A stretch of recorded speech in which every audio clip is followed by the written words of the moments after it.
नगर निकाय चुनावों का मतदान हो चुका है। अब प्रतीक्षा है तो रिज़ल्ट की। रिज़ल्ट क्या रहने वाला है ये ईवीएम मशीनों में कैद हो गया है। हम बातचीत करेंगे नगर निकाय चुनाव में क्या पूरा रिज़ल्ट रह सकता है, क्या पूरी स्थिति रही भाजपा और कांग्रेस की शहर में। इसको लेकर हमारे साथ हैं आज सत्येंद्र प्रसाद जी। एक लंबा अनुभव है, राजनीतिक अनुभव है, सामाजिक अनुभव है। स्वागत है आपका सत्येंद्र जी। जी आप धन्यवाद। क्या पूरा स्थिति नज़र आ रही है? अब वोटिंग हो चुकी है, सुबह से ग्रुप्स पे कई चीज़ें चल रही हैं, आपका आकलन क्या कहते हैं? देखो जी, इलेक्शन हो गए हैं, ईवीएम में बंद है रिज़ल्ट। अपना अपना अनुमान ही हो सकता है, रिज़ल्ट तो 13 तारीख को आएंगे।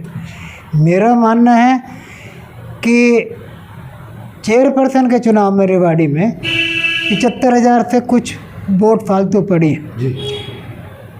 मेरा अपना अनुमान ये है कि विनीता पीपल को लगभग 40,000 वोटें निश्चित रूप से मिलने जा रही है। 2,000 वोटें भंडोरिया और डेनवाल के खाते में भी जा सकते हैं। हालांकि समर्थन दे दिया था भंडोरिया ने निहारिका को, लेकिन उसके बावजूद भी 2,000 वोटें खराब हो सकती हैं। बाकी रिज़ल्ट लगभग मेरे अनुमान के अनुसार ही रहना चाहिए, मेरा ऐसा मानना है।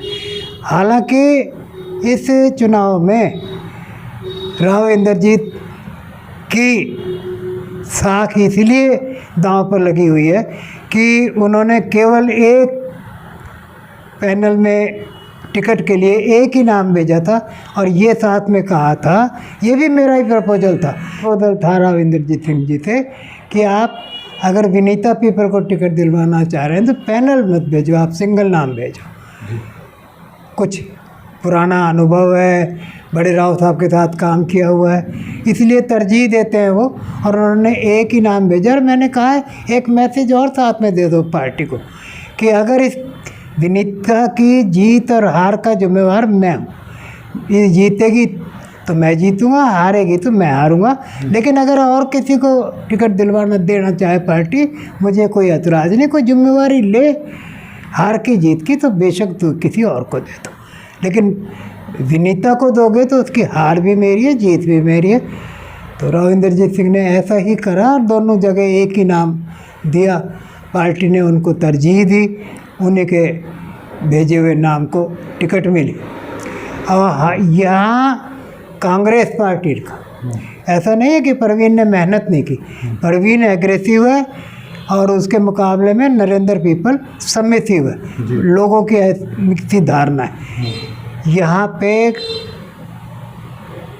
बीजेपी में भी सैबिटोज हुआ। ऐसा नहीं है कि सभी पार्टी के सभी साथियों ने मदद की, लेकिन बहुत लोगों ने मदद की। पार्टी में या पार्टी से बाहर जो रामपुरा हाउस के पॉलिटिक्स के विरोधी हैं, उन लोगों ने अपने सारे तीर आजमा लिए, चाहे सतीश यादव हो, चाहे रणधीर कापड़ीवास हो, चाहे अरविंद यादव हो, लेकिन उस सब के बावजूद भी यहाँ की जनता जनार्दन ने राव इंद्रजीत सिंह के नेतृत्व में विश्वास जताया है। और यही कारण है कि विनीता को लगभग 40,000 वोटें मिल रही हैं और राव साहब का कद और बढ़ा होगा। एक फ़ायदा और हुआ इस चुनाव में कि मानेसर की जो मेयर थी इंद्रजीत कौर, उसको रेवाड़ी में ही बीजेपी में ज्वाइन कराया गया। उसकी बड़ी मुखालफत थी, मनोहर लाल खट्टर जी, नरवीर सिंह जी बहुत खिलाफ थे उसको कि नहीं आने देंगे पार्टी में, लेकिन बुडोली जी ने यहीं ज्वाइन कराया तो राव साहब का कद उससे भी बढ़ा। और बंगाल की जीत ने भी इस को मजबूत किया विनीता पीपल के इलेक्शन को। जहाँ तक पार्षदों का सवाल है, 10-11 पार्षद इसके कमल के फूल के आएंगे, लेकिन इसके अलावा जो भी आएगा वो सब रामपुरे जाएगा, क्योंकि पार्टी ट्रिपल इंजन की सरकार बनने जा रही है। और राव इंद्रजीत सिंह उन पार्षदों के साथ भेदभाव भी नहीं करेंगे, मेरा ऐसा मानना है। वैसे रिज़ल्ट तो 13 तारीख को, लेकिन मेरा दृढ़ विश्वास है कि विनीता 40,000 वोट जरूर ले रही है। जिस हिसाब से आप बता रहे हैं 40,000 विनीता लेंगी, 2,000 वोट अन्य में चले जाएंगे, बच गए 34,000 वोट कांग्रेस को आ रहे हैं, तो इसके मतलब कांग्रेस को तो आएंगे, इतने वोट तो आएंगे, इलेक्शन तो है ना।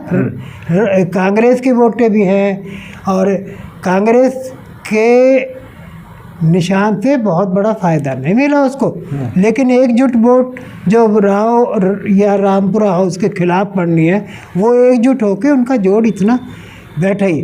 पिछले इलेक्शन को आप देख लो, 57,000 वोटें लगभग 3 जनों में बटी थी।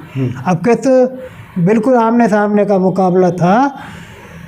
फिर भी मेरे को लगता था शुरू में कि इतने वोट नहीं ले पाएगी विनीता, लेकिन इलेक्शन को देखते हुए, रीड करते हुए, पोलिंग को देखने के बाद बिल्कुल 40,000 वोट कम से कम लेगी विनीता और जीत उसकी सुनिश्चित है। कहीं लगता नहीं कि जैसे राव साहब ने ले लिया कि भाई जीत और हार दोनों की गारंटी मेरी, तो कहीं गलत पंगा तो नहीं ले लिया, क्योंकि बहुत ज़्यादा मेहनत इस पूरे चुनाव में राव को करनी पड़ी। राव साहब को मेहनत करनी पड़ी, आरती राव को मेहनत करनी पड़ी, लक्ष्मण को सिंह को मेहनत करनी पड़ी, लेकिन राव साहब ने विधानसभा चुनाव में भी ज़रूरत से ज़्यादा मेहनत की, तो उसी वजह से राव साहब का कद बढ़ा हुआ। यहाँ पे अहिरवाल में राव साहब के कैंडिडेटों की जीत हुई और जिन कैंडिडेटों की भाजपा की हार हुई है वो राव साहब के मुखालफत करने से नहीं हुई। राव साहब ने उनकी मुखालफत बिल्कुल नहीं की, लेकिन उन कैंडिडेटों ने राव साहब से दूरी बना कर रखी, इसलिए राव साहब के जो समर्थक हैं उन्होंने उन कैंडिडेटों से दूरी बना ली। भाजपा के डेंट की आप बात कर रहे हैं, बड़ा डेंट, आप जैसे ही आपकी बातों से लग रहा है, क्यों इतना बड़ा डेंट भाजपा में ही अंदर खाने नज़र आ रहा है? हर पार्टी में अंदर खाने यही हाल है। और जब एक बड़ा नेता होता है ना, तो ये जो बाकी पार्टी में ही रह के जो मुखालफत करते हैं, अगर मैं ये कहूँ कि राव साहब चापलूसी पसंद नहीं करते, ना किसी से चापलूसी पसंद कराना का चाहते हैं ना करना चाहते हैं, लेकिन जिन लोगों को इनके कद से चिढ़ है, और आज से नहीं, शुरू से मैं तो 56 बरस से देख रहा हूँ ये बात, कि जिन लोगों को रामपुरा हाउस की राजनीति से ही चिढ़ है, वो लोग, मेरी दृष्टि में अगर वो सभी लोगों को एक पलड़े में भी रख दिया जाए तो भी राव साहब का पलड़ा बहुत भारी है। मतलब सारे मिलकर भी राव साहब का मुकाबला नहीं कर सकते। इस बात को पार्टी हाईकमांड भी जानती है, अमित शाह भी जानते हैं और मोदी जी भी जानते हैं। इसलिए मोदी जी ने और अमित शाह ने इस छोटे चुनाव के लिए भी आखिर तक टिकट बटी है, ऊपर से ही टिकट फाइनल हुई है। तो उन्होंने यही कहा कि भाई इस मामले में इंद्रजीत सिंह की राय ही फाइनल मानना, और इसीलिए टिकट मिली। सत्येंद्र प्रसाद जी, एक बड़ा मुद्दा ये है कि अगर पिछले 5 सालों में, पिछला चेयरपर्सन भी राव साहब का बनाया हुआ था, अगर पिछले 5 सालों में ठीक तरीके से काम होता, शहर में व्यवस्थाएं ठीक रहती, भ्रष्टाचार के जितने आरोप लगे वो नहीं लगे होते, तो क्या इतना मुश्किल चुनाव रहता जितना मुश्किल अब नजर आया? ऐसा है कि इस बारे में बहुत मैं अपनी व्यक्तिगत राय कह रहा हूँ कि पहले 3 साल पूनम को खट्टर जी ने काम ही नहीं करने दिया, जो भी प्रपोजल है वापस कर दिए, बिल्कुल खट्टर जी ने काम नहीं कर दिया। आखिरी 2 साल में जब नायब सिंह सैनी के बाद काम करने लगे तो उन्होंने सारे ही रिकॉर्ड तोड़ दिए और कटमनी में सब साजी हो गई। इतनी लूट मची कि उसका शब्दों में बखान नहीं किया जा सकता। राव साहब तक वो बातें नहीं पहुंची। इस बात में कोई ये कहे कि वंदना पोपली इस जिम्मेवारी से बच सकती है, उसका पहुंचाने का फ़र्ज़ था। लक्ष्मण सिंह जी बच सकते हैं, उनका भी पहुंचाने का फ़र्ज़ था। मैं भी बच रहा हूं कि मैंने क्यों नहीं पहुंचाया। ऐसा नहीं है कि मैंने नहीं पहुंचाया, मैंने बात पहुंचाई, लेकिन राव साहब का इस मामले में मौन था। उनके ऊपर डायरेक्ट भ्रष्टाचार के आरोप नहीं है, लेकिन अगर उनका, मैं बहुत नज़दीक के आदमी लोगों में समझा जाता हूँ, अगर मैं भ्रष्टाचार कर रहा हूँ और अगर राव साहब मेरा नेता चुप है तो कहीं ना कहीं आस तो आती है। तो मैंने कहा कि आप मौन रहे इस मामले में, इसलिए आपको ज़्यादा मेहनत करनी पड़ेगी। वो उन्होंने इस बात को स्वीकार किया। क्या मानते हैं कि अगले 5 साल जो नया हाउस बनेगा उसमें एक बड़ा असर नज़र आएगा राव का भी, जो उनका जो हस्तक्षेप रहेगा क्योंकि इससे सीख मिलेगी कहीं ना कहीं? राव साहब बहुत एक्टिव रहेंगे, मीटिंगों को भी एक आध को अटेंड करेंगे और चौकस रहेंगे, हमारे जैसे लोगों से डे टू डे रिपोर्ट में मांगेंगे और उस पर गौर भी करेंगे। अगर ऐसा ही भ्रष्टाचार होना है, ऐसी ही कटमनी का सिस्टम होना है, तो बीच टाइम में भी अपनी दूरी बनाने में देर नहीं लगाएंगे, विनीता से भी और पार्षद से भी। राव साहब का आपका अब बार इस ऐसा मन है।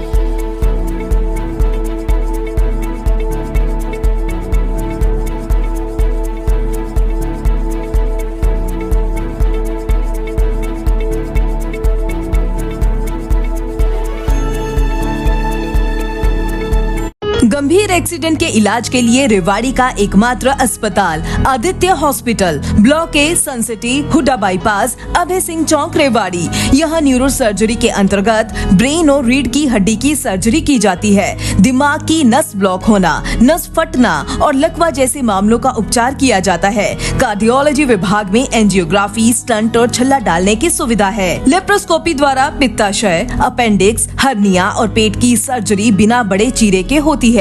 ऑर्थोपेडिक्स में कितनी भी टूटी हड्डी का सफल ऑपरेशन, घुटना बदलना, फ्रैक्चर, घुटने के फटे मांस और हड्डी के ट्यूमर का ऑपरेशन किया जाता है। सामान्य चिकित्सा में दमा, सांस की तकलीफ, इन्फेक्शन, टीबी, पेट की गैस, चिकनगुनिया और डेंगू का इलाज उपलब्ध है।